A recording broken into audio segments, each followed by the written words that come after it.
buenas tardes, amigas y amigos de Mincaricui.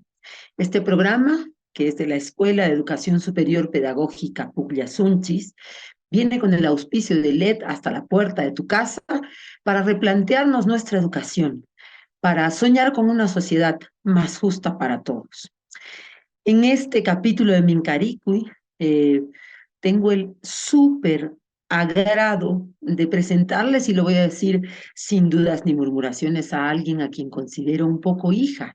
Es de la familia del Pugiasunchis y es de quien, entre muchas estudiantes, pues ha crecido en sus años de inicial, primaria y secundaria en el colegio. Pero al margen de eso, está hoy aquí porque también, y desde sus 6 años, ha orado bailando, que es muy diferente de ser parte de un elenco coreográfico que viaja y hace giras por el mundo, que también es lindo.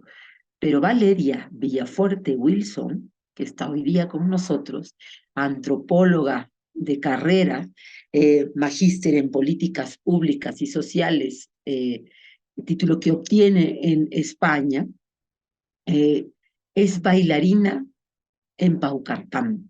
Forma parte de la cuadrilla de Coyacha desde sus 6 años. Y pues eso es la que la trae hasta vuestro Mincarico y el día de hoy. Valeria, bienvenidísima. Gracias por estar aquí. Gracias, Tanita. Qué lindo estar aquí con ustedes. Y pues vamos a la yugular, ya que estamos hablando de cultura en resistencia, ¿no? Manifestaciones culturales en resistencia. Siempre que hablamos de resistencia, hablamos de reexistencia. Lo que resiste puede persistir en el tiempo, y si persiste en el tiempo es porque tiene alguna utilidad para todos. En este caso, Valeria les decía, forma parte de la cuadrilla de Coyacha, y le vamos a preguntar primero, ¿qué implica ser parte de una cuadrilla? ¿Es fácil? ¿Es automático? ¿Cómo se llega a una cuadrilla para bailarle a la Virgen del Carmen en Paucartambo? Ujú. Gracias, Tani. Bueno, contarles en realidad que yo he bailado desde los 6 años hasta los 29, o sea, 24 años. Y bueno, por motivos de estudios y otros proyectos de vida, digamos, he decidido dejar de bailar, ¿no? Entonces, mi último año fue el 2019. Y claro, ha sido un proceso complejo el llegar a esa decisión, pero también justamente con lo que me preguntas, ¿no? Relacionado a eso, creo que para mí, que empecé a bailar muy pequeña, ser parte de una cuadrilla, sobre todo una cuadrilla como Coyacha y en la fiesta de la Virgen del Carmen de Paucartambo, siempre significó mucho compromiso, ¿no? Yo decidí muy pequeña, tengo aquí, muy pequeña decidí bailar en realidad libremente, creo yo.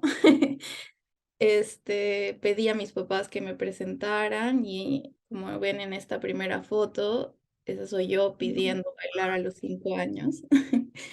Y uno, desde que decide bailar, creo que se compromete, ¿no? Y se compromete mucho en términos emocionales y también en términos de responsabilidad, ¿no? Entonces, yo creo que esa responsabilidad conlleva muchas cosas, ¿no? En el paso por mi danza, digamos, yo considero que comprometerse a bailar implica también tener una responsabilidad como portador de cultura, como respetando tanto las tradiciones, todo lo que implica la festividad en sí, como todas las reglas y todos los aspectos que son parte de la danza, ¿no? Entonces, para mí, por un lado, fue muchísimo compromiso porque, bueno, como en buena casa Puglia, en mi casa desde el inicio me dijeron, bueno, tú quieres esto, es parte de tu responsabilidad, ¿no? Y bueno, ser parte de Coyacha y ser parte de cualquier cuadrilla en Paucartambo significa también un compromiso que no solo implica estos 4 días de baile, sino mm, es un compromiso que va de julio a julio, ¿no? Siempre decimos que nuestro año inicia en julio y termina en julio. Entonces, hay muchas cosas durante el año en las que los bailarines participan y se hacen parte también del colectivo, ¿no? Entonces, eso por un lado, yo creo que bailar implica un compromiso emocional, físico y también de vínculo social. Y por el otro lado, yo creo que es bastante mágico en el sentido de que uno tiene la oportunidad y el privilegio de demostrar lo que cree, lo que siente y también de ser parte de su cultura, de tener una identidad muy marcada. Este, creo que no todos tenemos ese privilegio, ¿no? Son muy pocos, sobre todo en el caso de las mujeres, por ejemplo, en Paucartambo somos muy pocas las que tenemos el honor de ser parte de una cuadrilla, ¿no? Así es. Y es importante para quien no ha conocido los adentros de esta organización, de que cualquier bailarín, cualquier bailarina, no solo pues ensaya, no solo pues se prepara en lo coreográfico, hace todo un trabajo espiritual, por supuesto, pero parte de ese trabajo es esto del aspirantado en donde hay que hacer servicio social, ¿cierto, Valeria? Sí, el aspirantado es una figura que se utiliza tradicionalmente, sobre todo en Paucartambo, para que las personas que están interesadas en ser parte de una cuadrilla, de una danza, puedan demostrar su interés, ¿no? Entonces, esto implica muchas veces sacrificarte un poquito más que el resto, demostrar mucho más tu interés, buscar formas de hacerlo también, ¿no? Como muchas veces, por ejemplo, como aspirante, tú haces como más el trabajo relacionado al lo sucio, digamos, ¿no? O sea, es como muy normal que el aspirante sea el que está sirviendo los platos, el que está a cargo, digamos, de ayudar en todo lo que se pueda. Entonces es a quien el bailarín, incluso durante la fiesta, le pide cosas, ¿no? Le manda a traer agua o relacionado, ¿no? Yo creo que además esta figura, digamos, permite de algún modo que las personas aprendan sobre lo que son las tradiciones y que no solo decidan bailar pensando en ese espacio un poco de jolgorio, ¿no? Sino también que se comprometan, como decía al inicio, con su propia su propia labor dentro del grupo social que se forma, ¿no? Entonces, creo que eso es sí una figura importante, ¿no? Y también cumplir funciones sociales, es decir, yo he visto a aspirantes ir a atender a niños de hogares, ir a hacer ese otro tipo de peregrinación y servicio, ¿cierto? Sí, los aspirantes, pero igual todas las danzas en Paucartambo tienen una proyección social, ¿no? Es común que, por ejemplo, se hagan campañas escolares. Anteriormente, antes, hace muchos años se hacían, por ejemplo, chocolatadas, ¿no? Y se regalaban. Colectas contra el friaje, ¿no? Sí, o sea, se hacen campañas, hay danzas, por ejemplo, que hacen campañas de salud bucal, ¿no? Creo que todos dentro de eso se comprometen, ¿no? La diferencia un poco del aspirante es que el aspirante busca demostrar su interés a través de las acciones que hace y claro, a veces hace un poco más que el resto porque tiene que, en muchos casos, hasta competir con otros aspirantes, ¿no? Entonces, por ahí creo que esa es su labor un poco, ¿no? Demostrar, aprender, ser sobre todo aprendiz, ¿no? Y De la... merecerse ese puesto. Sí, ganárselo, sí. Así es. Querida Valeria, vemos en este tiempo cómo van erosionándose algunas manifestaciones culturales nuestras poderosas, algunas tradiciones tan bellas. Yo ahora escucho cómo traducen el quechua y siento que en la traducción ha perdido muchísimo de su verdadero significado. Por ejemplo, cuando yo pregunto cómo te llamas y digo pues Imansutiki, ¿no?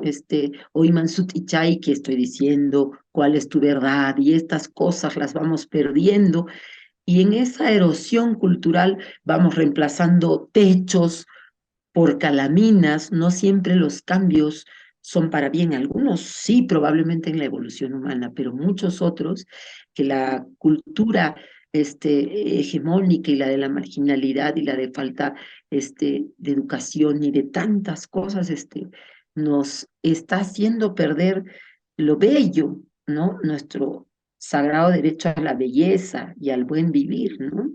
Entonces, en ese sentido,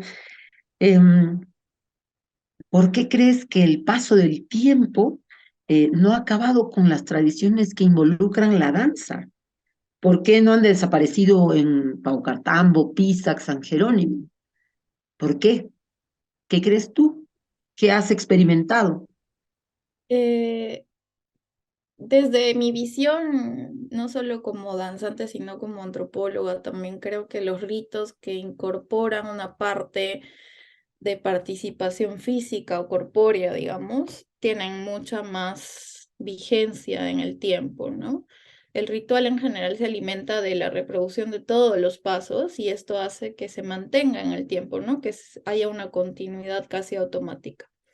Entonces, los ritos que específicamente involucran a la danza, este componente corporal creo que hace que la memoria no sea tan fútil, digamos, como en otros espacios, ¿no? Como en el lenguaje, porque dentro de todo la danza tiene un rol ritual específico que se repite año a año y que tiene finalmente un propósito, ¿no? Entonces, eh, creo que, por ejemplo, el lenguaje, como tú decías, es muy voluble a cambiar, a tal vez irse transformando de acuerdo a lo que usamos más cotidianamente, pero al ser la danza parte de un ritual un poco más grande, yo creo que eso hace que se mantenga, ¿no? Se mantienen, por ejemplo, tradiciones que a mí me sorprenden como el chirriaje, ¿no? Entonces, yo creo que eso no es un rito que incluye la danza, pero se mantiene, ¿no? O todas las personas que van peregrinando a Colloriti, por ejemplo, tiene un componente, sí, los que van bailando, ¿no? Pero también van los que van a peregrinar año a año y no bailan. También tiene un componente físico y emocional que creo que hace que las personas continúen con estas tradiciones, ¿no? Algo que yo pensaba mucho también era que nuestras fiestas, por ejemplo, en el caso de Pau Cartambo, de San Jerónimo, de Pisa y tantas otras que hay, no solamente son católicas, ¿no? Tienen un componente andino muy fuerte y creo que eso hace que haya un vínculo directo con nuestro pasado, con nuestras formas de ver y de entender la fe. Entonces, nosotros no somos católicos, apostólicos, romanos, sino somos católicos andinos, ¿no? Y eso hace muchísima diferencia en cuanto a otro tipo de ritos litúrgicos que se hacen alrededor de la religión.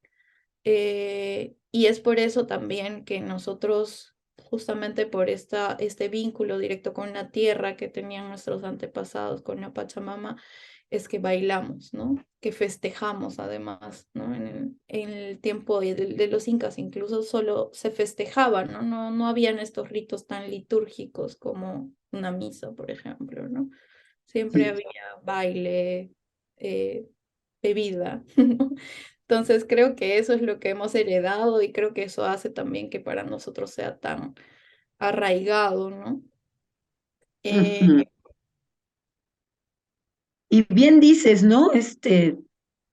Ha pervivido esta aspiración humana de celebrar la vida pese a todo, porque en tanto despertemos vivos, Creo que siempre hay una oportunidad y el pueblo andino que se ha mezclado, el pueblo andino que se ha reconfigurado, el pueblo andino que sigue vivo con todas sus variantes ahora, lo sentirá indispensable, pues, ¿no? Como todos los pueblos del mundo.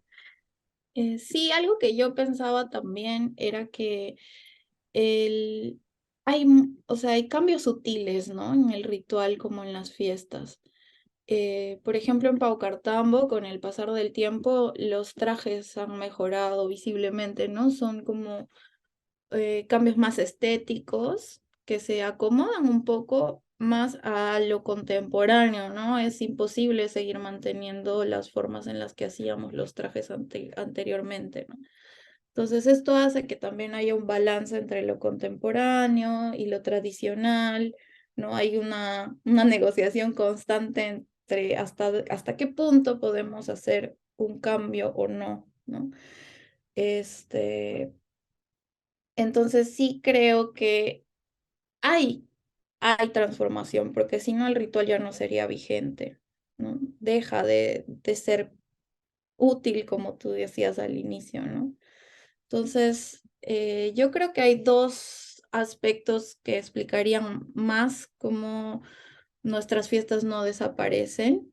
Y por un lado está esta experiencia individual, religiosa, que comentaba antes, que es casi mágica. Yo creo que alguien que no ha tenido la dicha de bailar o lee a la divinidad, ¿no? A la Virgen o a cualquier otra divinidad, creo que no entiende mucho de qué se trata el pertenecer a un grupo como este, ¿no? Entonces ese sentimiento grupal, pero a la vez personal, porque hay un vínculo directo con esa divinidad, ¿no? No, nadie sabe exactamente qué llevan tus pasos y algo que yo había pensado igual, ¿no? Era que por ejemplo, en los momentos en los que yo he tenido más conexión conmigo misma han sido en esos momentos en los que estaba haciendo pasacalle, ¿no?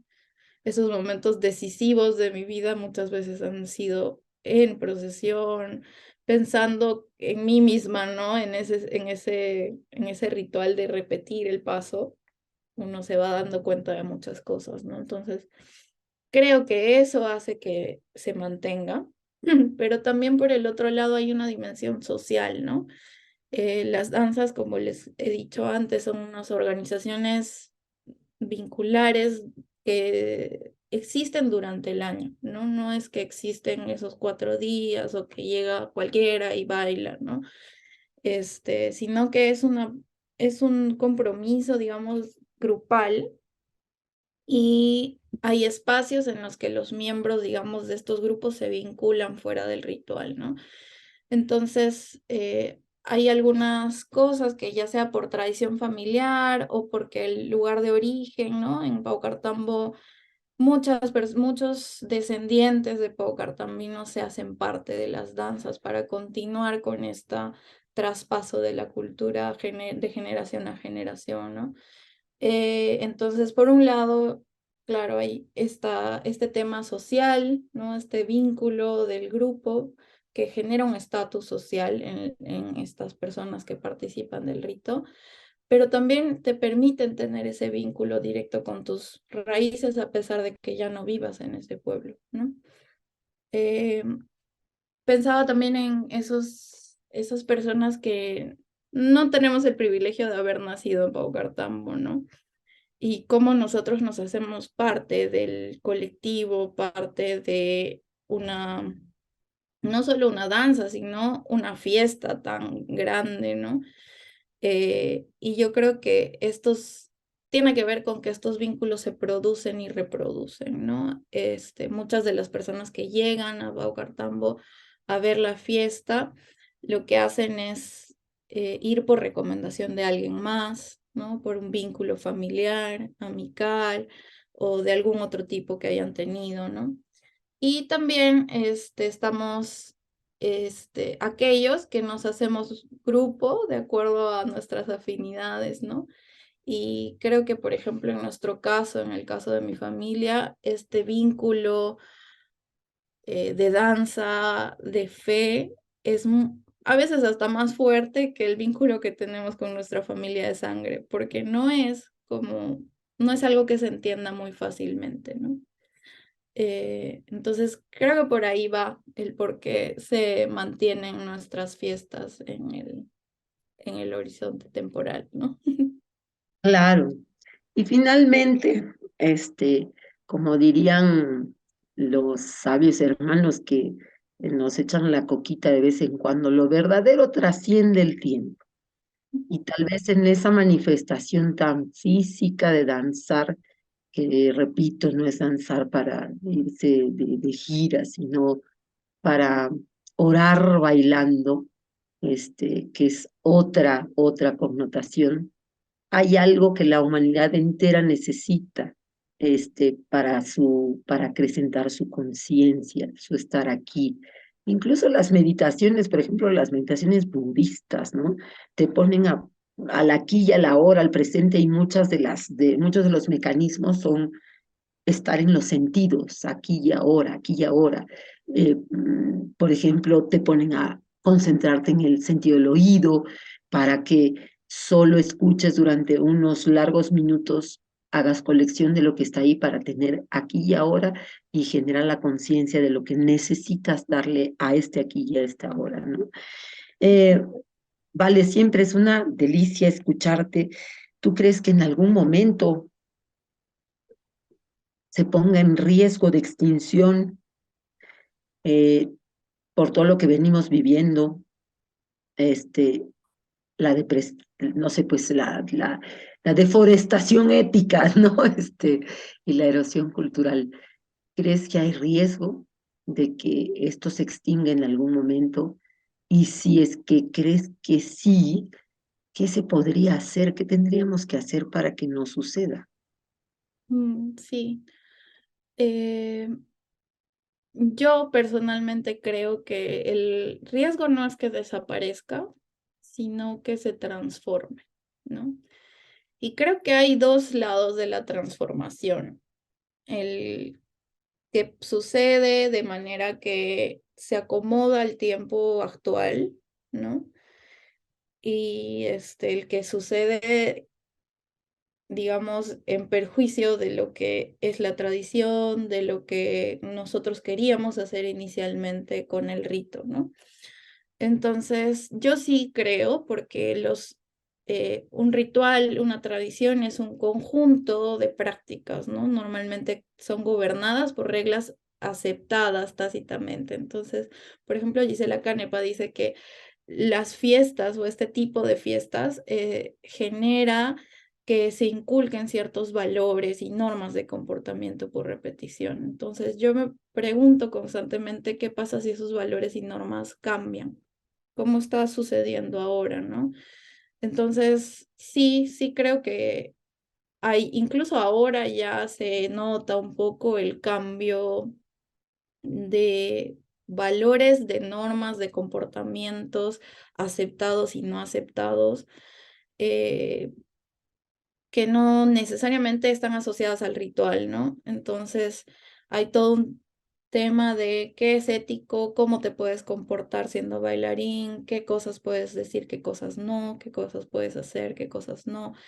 Entonces, yo creo que en el sentido de que haya una transformación que entienda estos valores contemporáneos y a la vez permita mantener lo que es tradicionalmente lo que queremos mostrar, la transformación no es mala, ¿no? No va a ser perjudicial. Entonces, ¿qué deberíamos hacer para de alguna manera preservar nuestras fiestas, nuestras danzas? Yo creo que hay como unas personitas pequeñitas que son claves en el proceso.